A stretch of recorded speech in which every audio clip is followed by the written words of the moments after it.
This review has been made possible by Toyota of Naperville. As you know, Toyota has tons of brand new Toyotas available for purchase, but did you know that they also have a remarkable selection of used cars? Head on over to toyotaofnaperville.com and look through hundreds of used cars for sale right now.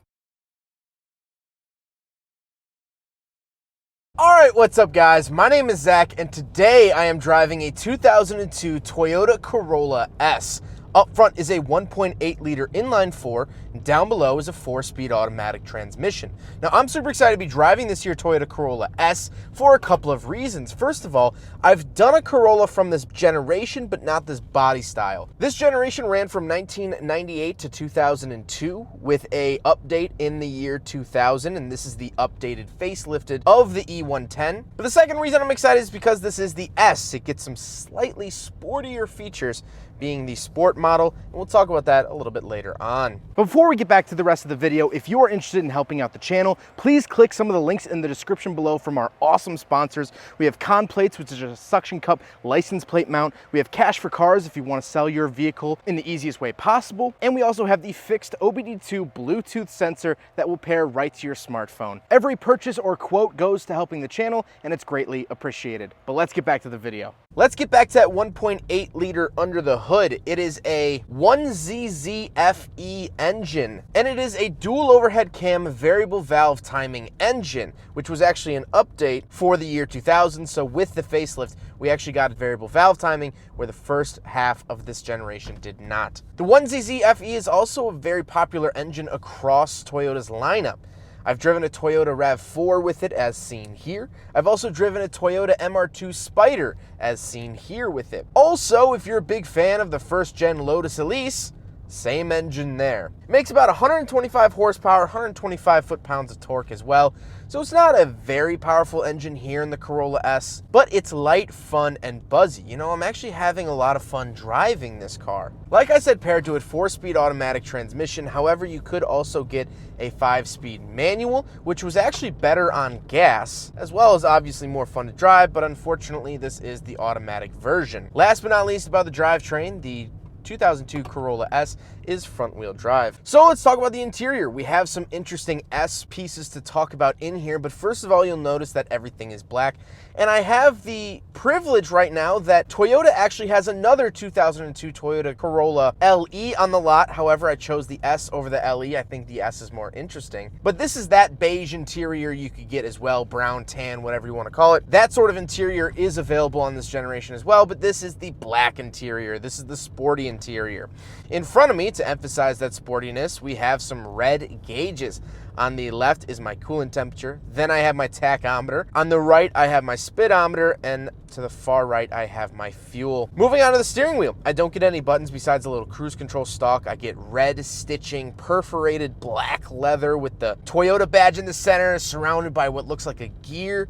Very, very sport oriented. From where I'm sitting, this car looks the part when it comes to a sporty drive. Off to the left, I do have power mirrors as well as my gauge dimmer switches, and I have a little storage cubby.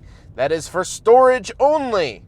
Only for storage. Toyota's real particular about that. On the door, we have power locks, power windows, and that's it. I do get this nice little fabric interior piece. I actually think it's very 90s for being a 2002, but I actually sort of like the look of it. Moving into the center, I get my hazard switch and digital clock, 2 climate control vents, and the very standard Toyota little tiny radio, although I do have a CD player, which is very nice. Moving down the center stack, I do have climate controls, very basic here, a giant AC button, temperature, fan speed, where to send it.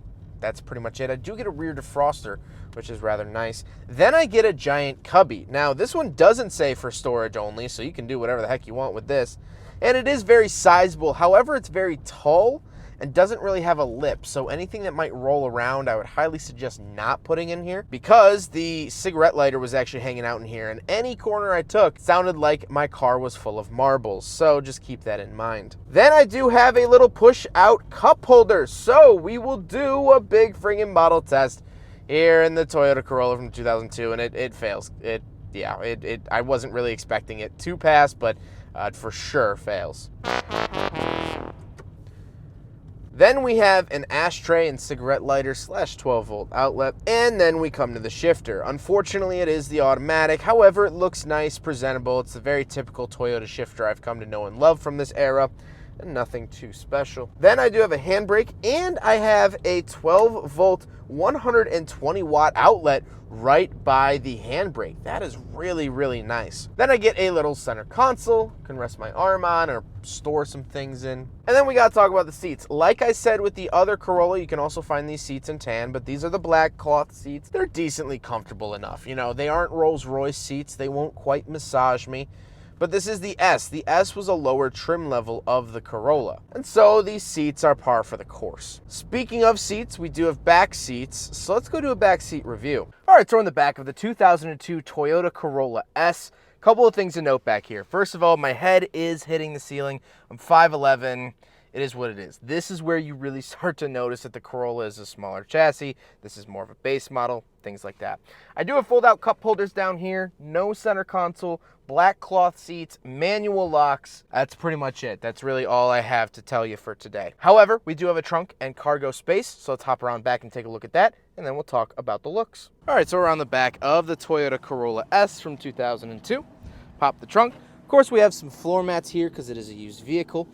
Pretty standard floor mats, but plenty of space back here. You know, it is a small car, but the space is very plentiful. This is honestly on par with like the Camry. The Corolla was the cheaper option, but they did not cheap out on the trunk space, and that is awesome for the Corolla S. Now we got to talk about the looks, and there's something about this color. It is silver, but it has like a little bit of a sheen to it, like a pearl almost. And not like pearl that's commonly referred to while painting cars. I mean like a physical oyster pearl to it. Very, very interesting. I did not expect that out of the Corolla. I like the look of it. I like the redesign for 2000. I think the headlights are a lot more aggressive, which I enjoy. I like the little spoiler out at the back. Overall, it's a pretty decent and handsome vehicle. But now let's get to my final thoughts here on the 2002 Toyota Corolla S. Well, I really like this little car. It's not much. It's not really anything to specifically write home about. It's not going on my Christmas list for next year. However, it's a fun drive.